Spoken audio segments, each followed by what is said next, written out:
नारायण जब आन के यम पकड़ेंगे वहां, उनसे फिर कहियो हमें अबे सुधी तो ना है। जो अंदर यम है, यम के दूध लेवे, उनसे कहते हैं अब नहीं जा रहे हैं, अब मकाम ठाक देंगे। कहते मान जे अरे एक पल को मेहमान, इसलिए जाना एक दिन सभी को है। धीरे धीरे धीरे करके अपन घट रहे हैं। इस घटते हुए समय में अगर कुछ बढ़ाना है तो भगवान को भजन बढ़ाओ, भजन बढ़ाओ। लेकिन समस्या तो यही है कि भजन तो बढ़ नहीं रहा, उम्र बढ़ती जा रही है, भजन बढ़ नहीं रहा। अच्छा, एक और समस्या हो गई, जैसे उम्र बढ़ती है, जन्मदिन आओ, लोग केक काटने लगे। आजकल लोग केक काटने लगे। अच्छा, अपन ने तो जब से कथाएं करी, जब से बंद कर दो काटो, हमें देने उपदेश। और सीधी बात है कि वो काम नहीं करने के पर उपदेश कुशल बहुत तेरे। उपदेश इसी चीज का दो जो कि पालन कर रहे हो। खूब केक काटा हम तो कह रहे हैं, लेकिन एक बात सोचो कि हम जन्मदिन मना रहे हैं, केक काट रहे हैं। अच्छा, काय को काट रहे हैं? बड़े हो गए। अरे बड़े तो हो गए, मनो ये चीज को ऐसा विचार करो कि बड़े तो हो गए, लेकिन हमारे जीवन में से एक वर्ष घट गया। सोचो कि एक साल कम हो गई जिंदगी, वो की अपन खुशी मना केक का काटा। आजकल तो ऐसा समय है भैया कि 80-80 साल की बब्बा कमा कर आए, आज हम हैप्पी बर्थडे है, आज हम हैप्पी बर्थडे है। जो चक्कू से केक काट रहा है, दिवागर नहीं, पाँव पे तो पाँव फ्रैक्चर होगा, क्या होगा, कछु नहीं जरा कर हो केक काट रहा हो। आए को बड़े हो, मनाओ, बहुत अच्छी बात है, लेकिन पाश्चात्य संस्कृति से न मनाओ। जो केक काटबो, जो अपनो काम नहीं, अपन को काम काटबो नहीं, अपन को काम जोड़बो आए, अपन को काम फूंक मार के बुझाबो नहीं। अपन तो हर काम में दीपक को जलाते हैं, बुझाते कब हैं अपन? कोई काम में बुझाते अपन का? अरे अपन तो जलावे वाले हैं। लेकिन अब जहाँ अंग्रेजी सभ्यता यही में अपना ले, अंग्रेजी बन रहा है सब जने, बहुत अच्छी बात है भैया, जरूरी है, अंग्रेजी भी जरूरी है, इंग्लिश भी जरूरी है, लेकिन अपना अपना हिंदुत्व, अपना अपना हिंदुत्व, अंग्रेजी जरूरी है, बहुत अच्छी बात है, लेकिन कम से कम अपनी संस्कृति तो नहीं भूलो। आजकल माताएं हल्के हल्के मोड़ी मोड़ो फटका रही, टाटा करो टाटा, वे टाटा करने लगा। जो अपनो देश टाटा बाटा को नहीं, अपनो देश रामकृष्ण को आए। टाटा के नमक हो सकता है, बाटा के जूता हो सकते हैं, लेकिन अपनो देश तो भगवान रामकृष्ण का है, राधे श्याम का है, सीताराम का है। टाटा ने सिखाई, राधे राधे सिखाओ, सीताराम सिखाओ, भगवान के मंत्र सिखाओ, हनुमान चालीसा सिखाओ। अब कई टाटा कर ली, मम्मा जा रहे टाटा, वो कहने लगो टाटा, फिर एक दिन अपन को भी टाटा ही कर रहे। इसलिए धीरे धीरे धीरे धीरे यह जो हमारी प्रथा है, धीरे धीरे हम खुद कम कर रहे हैं अंग्रेजी के कारण। खूब अंग्रेज बने रहो, खूब अंग्रेजी पढ़ो भैया, जरूरी है, लेकिन केवल ज्ञान के लिए। बाकी अपना तो अपना जो हमारा सनातन धर्म है, सनातन धर्म इतना कमजोरी है कि हम दूसरों के मजहब में चीजें लेके अपना रहे हैं। अरे हमारे धर्म में तो ऐसी ऐसी चीजें हैं कि बेतक अपना रहे, और एक हम हैं कि अपन अंग्रेजी पद्धति के पीछे भाग रहे हैं। अंग्रेजी के पीछे मत भागो, पढ़ाओ, बहुत अच्छी बात है। आजकल हिंदी तो धीरे धीरे लुप्त जा रहे हैं। अब इतने से मोड़ी मोड़ों को गिनतियां नहीं आती हिंदी की, उनसे पूछो 69, 78, 76 में से कहाँ बड़ा है, तो जो तक न बता सका बड़ा। 59 और 79 के बीच में अंतर न बता पे 59 क्या है 79 को है बाकी तो 1 2 3 4 5 6 7 8 अच्छी बात है भैया सिखाओ, लेकिन अपनी चीजें भी सिखाओ, भगवान के स्तोत्र सिखाओ, हनुमान चालीसा सिखाओ, राधे कृष्ण सीताराम बोलना सिखाओ, क्योंकि जैसे संस्कार माता पिता देंगे आगे चल के बालक भी वैसे ही होंगे, वैसे ही होंगे। जो आपको वो करते देखेंगे वैसे ही वह भी आगे चल के करेंगे। यदि तुम्हें भी गलत काम करना देखें वे भी ऐसे ही करें। एक जगह की घटना है, पूज्य पिताजी सुनाते हैं कि एक जगह एक घर में एक बूढ़ी सास बहू सेवा न करे, सेवा करें और चलावे, भोजन देने का समय आए तो थाली में भोजन नहीं देखती, मिट्टी के पात्रों में जैसी चाहे दाल बना गई, जैसी रोटी बना गई, बस जाके केवली गोटा के लिए सही सुना है हमने, वो पढ़ा भी है, तब बोल रहे बोले ले खा ले। अब सास बेचारी खा ले गए, व्रत हाथी वो छोटो सा लड़का वो सब देखे कि बताओ दादी के लाने हमारी मम्मी जैसे चाहे बर्तनों में खाना दे दे, जब पापा आते तो क्या गरम गरम रोटी घी लगा के दे, तो सब देख रहा होता। और जैसे ही भी भोजन कर लेंगे तो जो मिट्टी के बर्तन है वे जाके धूरे पे फेंके आया।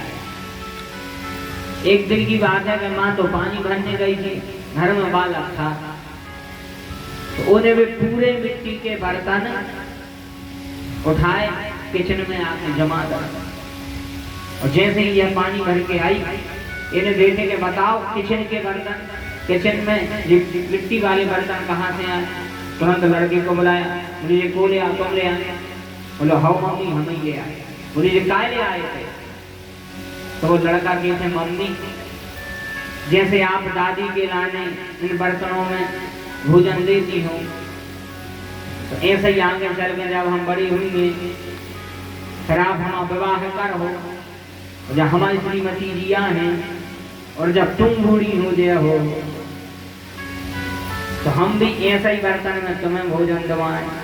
उस समय पर महंगाई और बढ़ जाए, बासन में ज्ञान लग इसे हमारे मैडम भी तुम्हें ऐसा ही भोजन कर रहे हैं, जब तुम बूढ़ी हो गया हो। उस समय पे हृदय में ये सब वज्रपात भाव कि पूरे बर्तन उठा के बाहर फेंक दिए। उस दिन से मन से अपनी सास की सेवा करने लगे। तो जैसा समय करते हुए देखेंगे ऐसे ही बालक होंगे। इसलिए भैया जितना हो सके भजन पूजन किया करो, आने वाली पीढ़ी भी भजन पूजन में मन लगा के करे।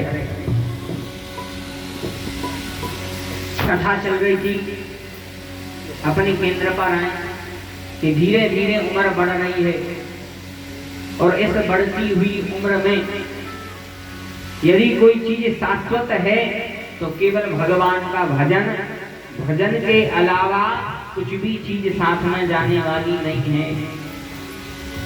कोई कितना भी सगा हो लेकिन संग मेरे है अपने, हम कितना ही धन कमा लें लेकिन धन साथ में नहीं जाएगा।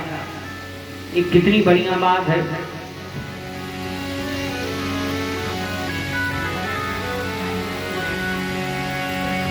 साथी है मित्र गंग के जल बिंदु पान तक,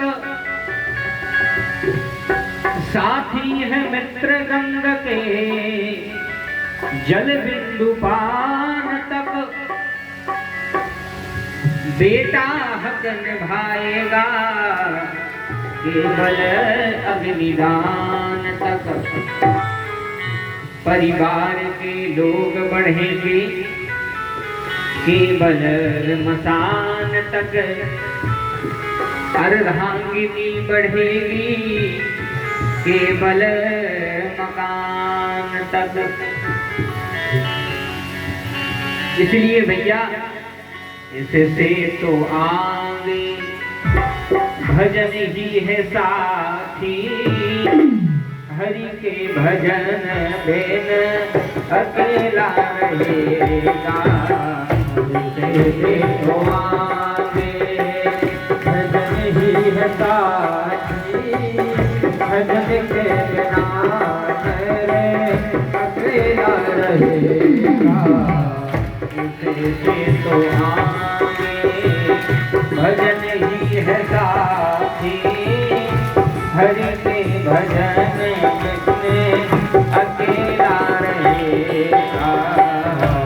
इससे तो आगे भजन ही है साथी, भजन के बिना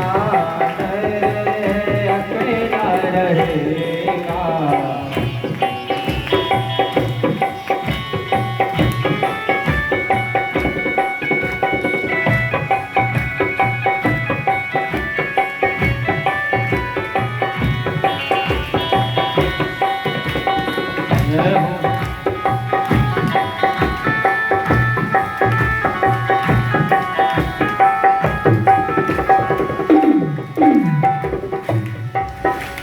साथी है मित्र गंग के जल बिंदु पान तक, साथी है मित्र के जल बिंदु पान तक, बेटा हक निभाएगा केवल अग्निदान तक।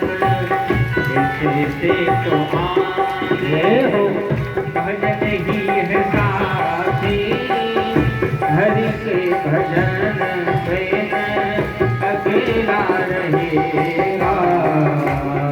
मन दो दिल का मेला रहेगा, कायम जग का अंधेरा रहेगा। मन दो दिल का मेला रहेगा, कायम जग का झमेला रहेगा। मन दो दिन का मेला रहेगा, कायम जग का झमेला रहेगा। कायम जग का झमेला रहेगा। बोलो वृंदावन बिहारी लाल की जय हो। इसलिए भैया आप कथा श्रवण करने पधारे, सूत्र यही लेके जाना कि जितना भी हो जीवन में भगवान का भजन करो, खूब भजन भगवान को करो, जितनो समय मिले उतनो करो। यदि ऐसे खाली बैठे हो तो भगवान का नाम ले जाओ, कोई काम नहीं है तो भगवान का नाम ले जाओ, सो रहे हो नींद नहीं आ रही तो सीताराम राधे श्याम सीताराम राधे श्याम कहते जाओ। तो हर क्रिया में भगवान के भजन से जोड़ दे, एक एक क्रिया भगवान की भजन से जोड़ो। जैसे ही जरासंध ने 17 बार आक्रमण किया, 17 बार भगवान ने इसको हराया, लेकिन 18वीं बार जब काल यवन को लेकर के आया, उसी समय भगवान को भी मथुरा छोड़नी पड़ी। इसका अर्थ क्या है कि जब काल को लेके आओ तो भगवान तक को मथुरा छोड़ने पड़ी। ऐसे ही जब काल हमारे पास में आएगा तो हमें भी या मथुरा खाली करने पर है, छोड़ने पर है। 18वीं बार काल यवन को लेकर के आया, भगवान ने मथुरा छोड़ी। मुचकंद जी के माध्यम से काल यवन को भस्मसात कराया। भगवान ने उस दिन मैदान छोड़ा था, रण को छोड़ा था, तब से नाम भगवान का रणछोड़ पड़ गया। बोलो रणछोड़ भगवान की जय। 18वीं बार जरासंध जीत गया। भगवान वहां से गए और उसी समय समुद्र के किनारे भगवान ने एक बहुत सुंदर नगरी बसाई। बहुत सुंदर नगरी बसाई जिसका नाम था द्वारिका। भगवान ने बहुत सुंदर नगरी बसाई द्वारिका नाम से। द्वारिका नगरी बसा के उस दिन से भगवान द्वारिका के राजा बन गए, द्वारिका के अधीश्वर बन गए। बोले द्वारिकाधीश भगवान की जय, कृष्ण कन्हैया लाल की जय हो। यहाँ से जो है भगवान की वैवाहिक लीला की कथा आती है। कथाएं तो भैया सबने सुनी होंगी, ऐसी तो बात है नहीं कि कथा न सुनी होगी। हम तो कथा का सार सुनाएंगे। भगवान का प्रथम विवाह है रुक्मणी जी के साथ में हुआ। मेरा व्यास जी लिखते हैं कि राजा सीन भीष्म को नाम कुंडलपुर पतर महान, तस्या पंचा भवन पुत्रा कन्या काचय वराननः।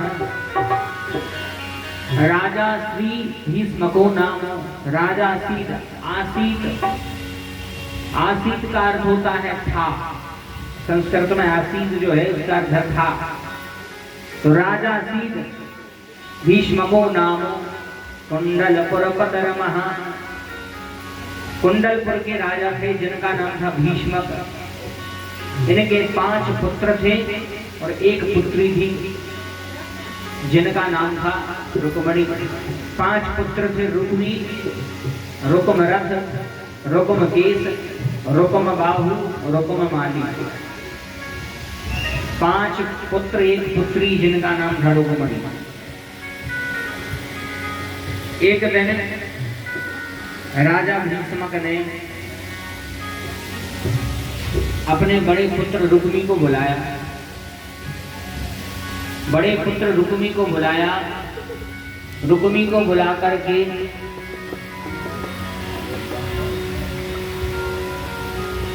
राजा कहने लगे, बेटा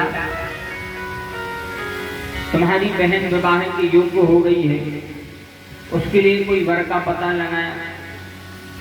और हर माता पिता चाहते हैं कि उनकी पुत्री के लिए कोई योग्य वर मिले। इसलिए तो गोस्वामी जी लिखते हैं, जो घर वर कुल है अनुपा, करिए विवाह सोता।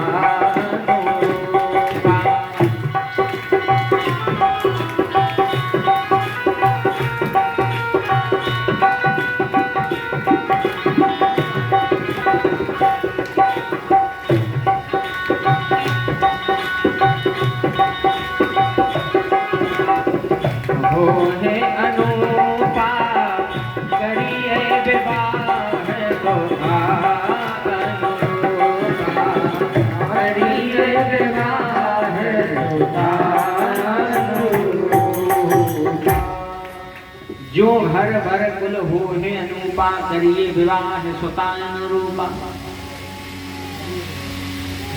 उसी समय रुक्मी ने कहा, पिताजी आप बताओ, आपके नजर में कोई ऐसा वर है?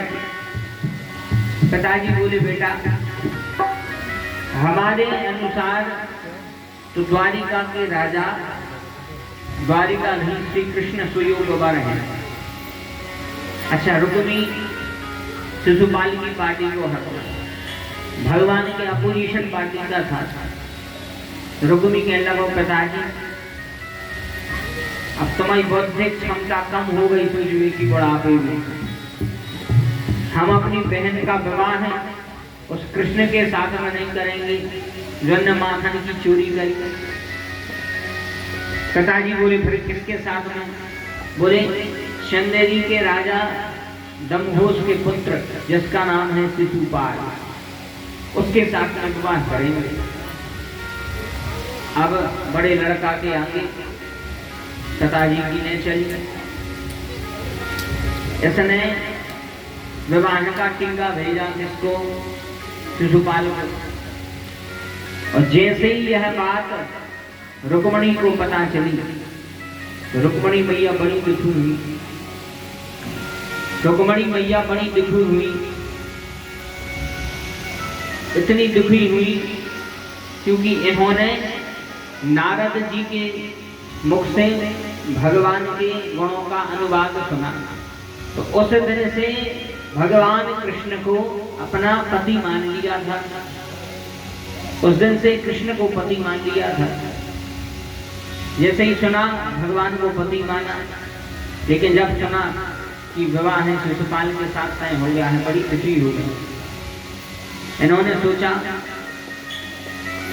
कि अगर मेरा विवाह है शिशुपाल के साथ में हुआ तो ऐसा हो जाएगा कि शेर की बलि को श्रृंगार ले गया हो। तो उसी समय इन्होंने एक पत्र लिखा।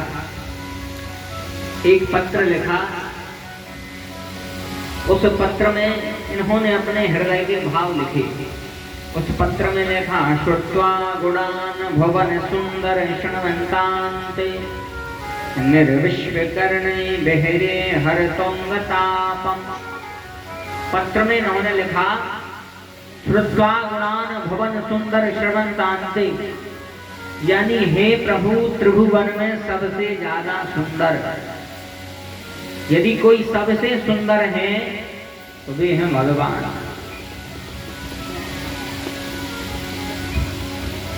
श्रुत्वा गुणान भवन सुंदर, त्रिभुवन में सुंदर, निर्विश्व कर्ण बहिरे हरतोंग तापम, कि जिनका केवल चरित्र सुनने से कान में जैसे ही वह वाणी जाती है, भगवान की कथा जाती है, तो जन्म जन्मांतर के ताप को मिटा देती है। निर्विश्व कर्ण बहिरे हरतोंग तापम। इन्होंने पत्र लिखा। अब समस्या जावानी के पत्र ले गुजारो। अगर आजकल को समय हो तो मिस कॉल कर देते, मोबाइल तो हर आदमी के पास में है। आजकल को समय हो तो फोन लगा देते, मोबाइल हर आदमी के पास में है। ये हो जाए मोबाइल भी। घर में कम 6 सदस्य हैं तो 6 जनों के हाथ में है, बस हाथ में हो पॉलिसी भेज रहे हैं, इनको इनसे मतलब आए, उनको इनसे मतलब आए। जब से मोबाइल आया तो सबसे बातचीत तो बंद ही हो गई। घर में 6 सदस्य, 6 के हाथ में अपना अपना मोबाइल। हम एक जगह विदिशा कथा में गए, एक जने आए, कहते महाराज आज तरफ मोबाइल पे बोल दीजिए कथा में। हमने कहा भैया बड़े परेशान हो गए, तो भारी परेशान है मोबाइल में। ये तो कह रहे थे कि घर के अलग ही मोबाइल में भारी परेशान है, तरफ मोबाइल पर भी बोल दीजिए। देखो चीज है वो सदुपयोग भी है दुरुपयोग भी है। आप मोबाइल का सदुपयोग कर ले, दुरुपयोग कर ले, आपके हाथ में है। आजकल जितनी तकनीक है सबको सदुपयोग भी है दुरुपयोग भी है। अब जाने के बिल्कुल कोई हाथ में लाए, कोई चला गया, समय को पता ही नहीं है। ऐसे भैया इन तकनीकों को इस्तेमाल बड़े सावधानी पूर्वक करना चाहिए। बड़े सावधानी से इन तकनीकों का इस्तेमाल करना चाहिए। अपने केंद्र पर आवे। मैया रुक्मणी ने पत्र लिखा, एक सुदेव नाम के ब्राह्मण के हाथों पत्र पहुंचाया। उस पत्र के अंत में रुक्मणी जी ने स्थान लिख दिया था कि प्रभु आप कहाँ मिलना। उसमें लिखा था, पूर्वे दुरस्तु महती कुलदेवी यात्रा यस्या बहिर्नव वधू गिरजामुपेयात्। पूर्वे दुरस्तु महती कुलदेवी यात्रा, यानी विवाह के पूर्व मैं अपनी कुलदेवी का पूजन करने जाऊंगी। उसी समय भगवान को जैसे ही पत्र लिखा, सुदेव नाम के ब्राह्मण पत्र ले गए और जैसे ही द्वारिका में आए, जैसे ही ब्राह्मण देवता आया, धन्य है भगवान। उसी समय ब्राह्मण देवता का आदर सत्कार किया।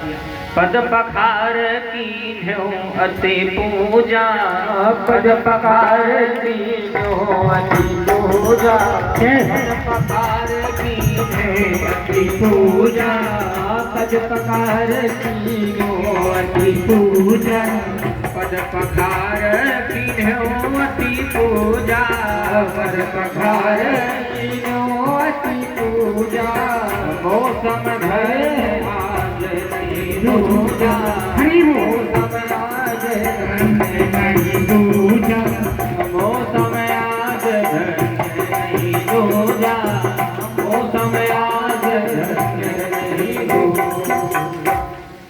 उसी समय ब्राह्मण देवता आए, भगवान ने स्वागत किया, चरण धोए, चरणों की वंदना करी, आसन बिठाया, ब्राह्मण को बैठाया और जब ब्राह्मण का आदर सत्कार किया, जल दिया, भोजन करवाए, उसके बाद में कन्हैया ने पूछा कि अब बताओ महाराज, किस कारण आगमन तुम्हारा, अब बताओ किस कारण आए हो। महाराज ने पत्र लिया, कन्हैया को दे दिया।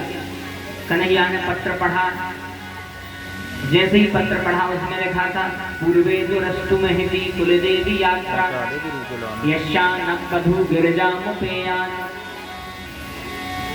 कि कन्हैया माँ भगवती का पूजन करने के लिए मैं मंदिर जाऊंगी, वहीं से आप आ जाना। अब धन्य है भगवान, भगवान ने पत्र पढ़ा, मैया रुक्मणी गिरजा पूजन के लिए जा रही है, मैया रुक्मणी गिरजा पूजन के लिए जा रहे हैं। इधर भगवान भी निकल लिए मैया रुक्मणी को लेने के लिए। देखो कथा सुन के इसका गलत अर्थ मत लगाना। भगवान ने जो किया तो वे तो सर्वसमर्थ है, भगवान ने जो किया वे तो सर्वसमर्थ है, कुछ भी कर सकते हैं। वो कहते हैं समर्थ को नहीं दोष गोसाई, समर्थ में कोई दोष नहीं है, समर्थ को कोई दोष नहीं है। अब लोग नकल करने लगा कि अगर भगवान ने रुक्मणी मैया को हरण करो, भगवान भी ले गए कहूँ से तो कहा हम नहीं कर सका। अरे भैया करो, मनो पूरी पूरी नकल करो। हमने चौथे दिन भी कही थी कि अल्प विद्या भयंकरी। एक अंग्रेजी में कहावत है कि a little knowledge is a dangerous thing, यानी कम जानकारी बहुत हानिकारक होती है भैया, कम जानकारी हानिकारक। ऐसे जानकारी पूरी होनी चाहिए। यदि कोई की नकल करो तो पूरी पूरी करो, यदि जानकारी रखो तो पूरी पूरी रखो। अच्छा, एक गांव की घटना याद आ गई तो सुना दे। एक गांव में एक महाराज जी थे, हाथ में लठ लहरी में, उनको नाम लठा पाड़े, हाथ में लठ लहरी से लठा पाड़े। राजा के दरबार में जाए लठा पाड़े। लठा पाड़े की एक आदत थी कि कोनो भी महाराज विद्वान पंडित यदि उनके घर से निकले वो रोक ले में जयराम नहीं करें। हाँ, कहाँ जा रहे, पोथी पत्र हाथ में ले लिए वो कि वे महाराज बस काशी बनारस में पढ़ के आए। बोले अच्छा पढ़ के आए? बोले हाँ। बोले शास्त्र जाना तो? बोले हाँ। बोले संस्कृत? बोले हाँ। तो बोले फिर हमारे संग शास्त्र अर्थ करो। अब जो पढ़ के आओ वो काडर के बेहाउ ठीक है करो। बोले ऐसा नहीं, राज्यसभा में चलो, उसे शास्त्रार्थ करेंगे जी के थे हम, चलो।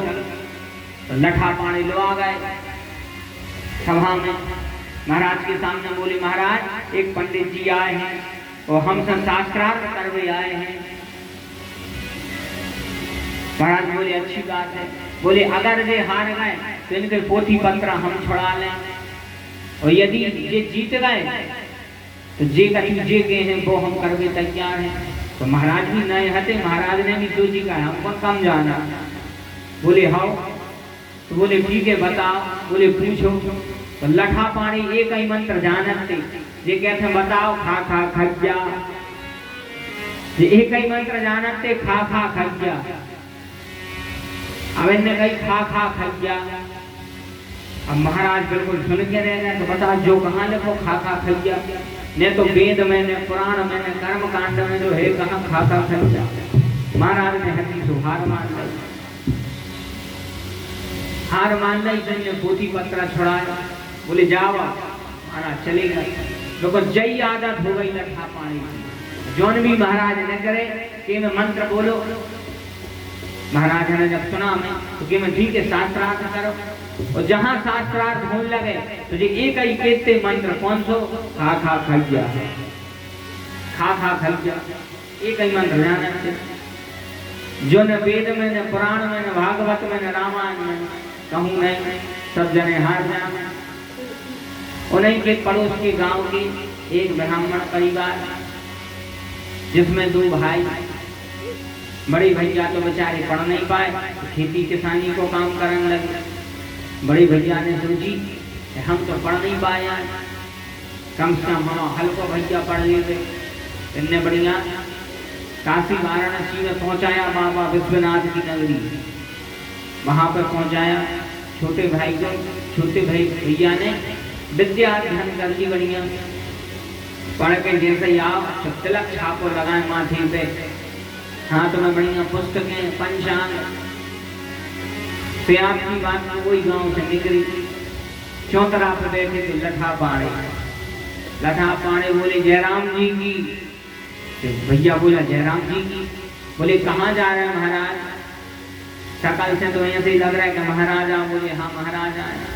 बोले कहाँ से आ रहे हैं? बोले काशी से आ रहे हैं। बोले अच्छा विश्वनाथ की नगरी से? बोले हाँ हाँ। बोले संस्कृत पढ़ रही? बोले हाँ। तो बोले शास्त्रार्थ करोगे? वो भी पढ़ के आया था। कहने लगा हाउ ठीक है कर हैं। बोले इतने नहीं राजा के चलो। राजा के लो आ गए। शास्त्रार्थ की शर्त रखी यदि हम जीत गए तो तुम्हारा पत्रा छुड़ा ले। बोले हाउ। बोले ठीक है शास्त्रार्थ शुरू भाव। लठा पानी बोले ठीक है तो तुम शास्त्र पढ़ चुके? बोले हाँ। तो बोले बताओ खा खा खज्जा।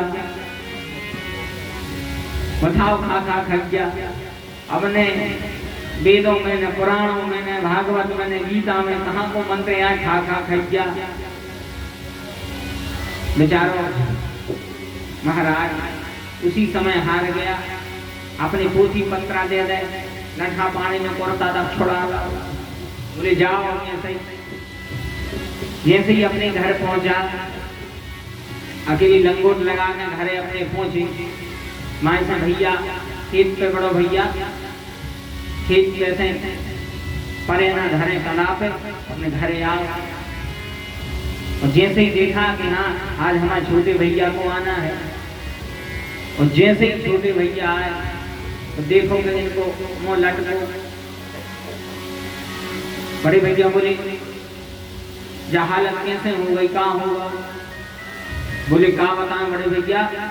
अपने पड़ोस के गांव में एक महाराज मिल गया लठा पाड़ी। उनने हमें शास्त्रार्थ में हरा दा। बड़े भैया बोले तुमने तो सी पढ़ो तुम कछु कह नहीं सके। बोले उनने ऐसो प्रश्न ही पूछो। ऐसो तो प्रश्न पूछो कहने वो वेद में न पुराण में न कहूँ। बड़े भैया बोले बताओ। हमने सोची हम तो पढ़ नहीं पाए, कम से कम तुम ही पढ़ लग जाओ तुम हार के आ गए। अब तो बड़े भैया को भारी गुस्सा। बड़े भैया बोलो हम देख रहे जाके वहाँ लठा पाड़े हम का शास्त्र। बड़े भैया ने कहा ठीक है तो धोती ले आओ। बड़े भैया ने धोती पहनी बढ़िया तौलिया डाली। बोले चंदन ले आओ। बोले चंदन तो है नहीं यहाँ। तो कहीं बगल में छुई की बुमनियाँ धरी थी। तो छुई की बुमनियाँ लगाई लगाई माथे पे और पहुंच गए। ऐसे लगे कि हाँ काशी से महाराज आ गए। जैसे ही पहुंचे तो भाग्य की बात के लठा पानी में मिल गए। लठा पानी बोले महाराज कहाँ से आए? बोले हम अध्ययन करके आए हैं। हमने सुनी है कि आप शास्त्रार्थ करत। लठा पाणी बोले हाउ करा था, तो बोले करो हमसे। लठा पाणी बोले ये तो नहीं ये नहीं करे, बोले फिर बोले राजा के दरबार में चलो। राजा के दरबार में गए। लठा पाणी बोले राजा महाराज ये महाराज हमसे शास्त्रार्थ करने आए, तो यदि ये हार जाएं तो उनके पूरे पोथी पत्र हम छुड़ा दें। तो बोले ठीक है। और ये बोले अगर आप हार गए तो जितों के अभी तक तुमने पोथी पत्र छुड़ाए हैं तो पूरे हम तुमसे छुड़ा दें। बोले हाँ। बोले ठीक है तो पूछो। अब लठा पाणी तो ये कई मंत्र जान रखते, कौन सो? खा खा खज्जा। ये बोले खा खा खज्जा बता। बोले खा खा खज्जा। और जैसा इनने सुनी खा खा खज्जा, ये बोले ए लठा पाणी आधो मंत्र ने बोलो, पूरो मंत्र बोलो। जैसा इनने कही कि पूरो मंत्र बोलो, सभा के तो रोंगटे खड़े हो गए। बताओ आज तक कोई की हिम्मत नहीं भाई कि लठा पाणी को ललकार सके। जी महाराज कहाँ से आए? जी कह रहा पूरो मंत्र बोलो। अब लठा पाणी खुद तैयार तो खा खा खज्जा, तो कहाँ से पूरो आज तो जी खुद तैयार नते कि खा खा खज्जा। बोले पूरो मंत्र बोलो तो खा खा खज्जा नोई। अब इन पे भी न बनत तो गया खा खा खज्जा के आने। लठा पाणी कछु ने बोल पाए। ये बोले अगर हम पूरो मंत्र बोले हैं तो अपनी हार स्वीकार करने पर लठा पाणी को कहने वाली के हाउ भैया कर ले पर जानत तो नहीं दे। तो वे महाराज बोले कि सुनो भैया सभासदों, आज तक इन्होंने पूरी जनता को मूर्ख बना जो अधूरो मंत्र बोल के ये अकेली जय कह देते खा खा खज्जा। बोले जो अधूरो मंत्र आए, बोले फिर पूरो मंत्र क्या है? तो जी तो किसानी करता ही है, इनको पूरो पता है। तो जी कहते हैं पहले बोबे बोबैया, पहले बोजात है, पहले बोबे बोबैया, फिर ऊँगे उगैया, जब ऊँग गई तो कटे कटैया। बोबे बोबैया, ऊँगे उगैया, कटे कटैया। जब कट गई प्रेशर हो गई फिर पहुंची घरे। फिर ऐसा ही तो खात नहीं है, फिर पैसे पैसा, फिर बने बनैया। और जब बने बनैया उसके बाद में खा खा खैया। बोले वृंदावन में हरि लाल की। बोले ऐसा आए खा खा खैया। जब तक तुम जनता को मूर्ख बनाते क्या लोग खा खा खैया खा खा खैया ऐसा नहीं। उदना से लठा पाणी ने कान पकड़े के आस में कोई होने रोक है। भैया कहने का अर्थ है कि विद्या यदि है या कोई भी चीज की जानकारी है नकल कर रहा है तो पूरी पूरी करो, अधूरी नहीं करो। इसलिए भगवान के इन चरित्रों से यदि नकल हो रही है तो नकल फिर पूरी पूरी करो, क्योंकि भगवान तो लीला पुरुषोत्तम है, भगवान कुछ भी कर सकते हैं। उसी समय माँ रुक्मणी दुर्गा पूजन के लिए गई और जैसे पूजन त्रेता युग में भगवती सीता ने किया था उसी प्रकार मैया रुक्मणी भी पूजन कर रही हैं।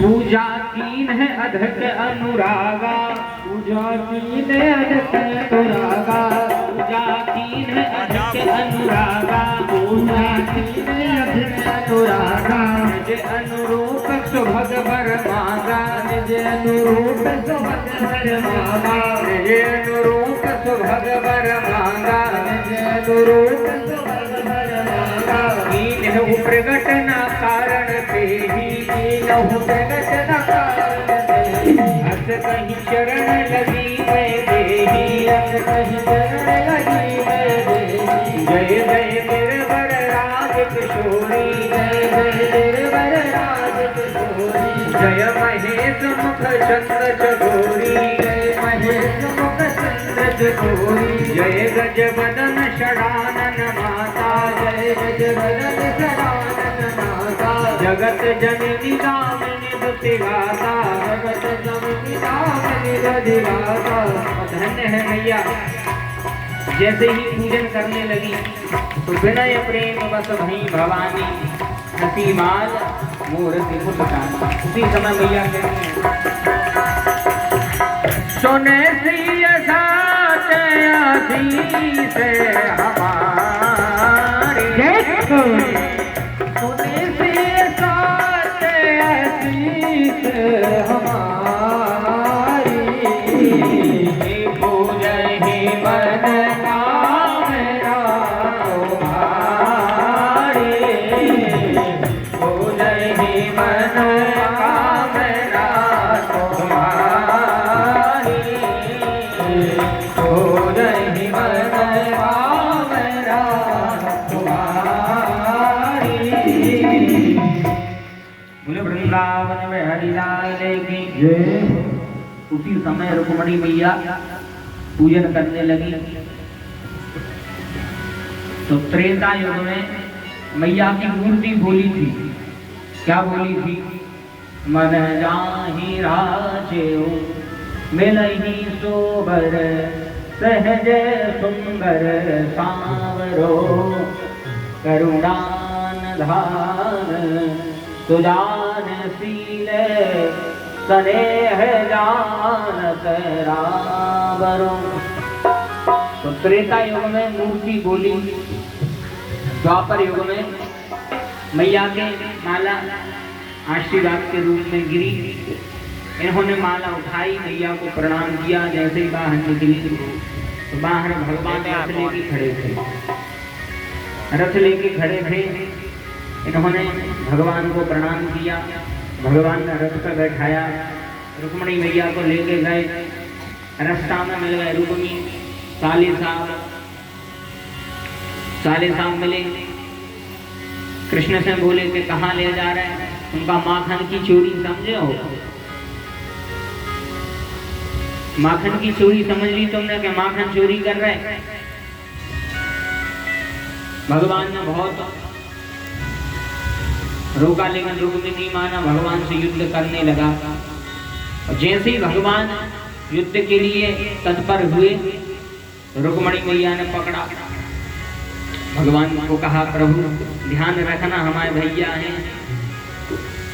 भगवान बोले देवी तुम बिल्कुल चिंता न करो, यदि तुम्हारे भैया हैं तो हमारे तो भी सारे गावे हैं। और दुनियादारी एक तरफ, जुरू को भाई एक तरफ, सब दुनियादारी एक तरफ है और साले साहब एक तरफ है। सब तो रिश्तेदारी अलग और साले साहब की रिश्तेदारी अलग। भगवान ने रुक्मिणी की बात मानी, तलवार ली रुक्मी के हाथ से और रुक्मी को मुंडन कर दो। बोलो वृंदावन में हरिलाल की। और अपने साले साहब को मुंडन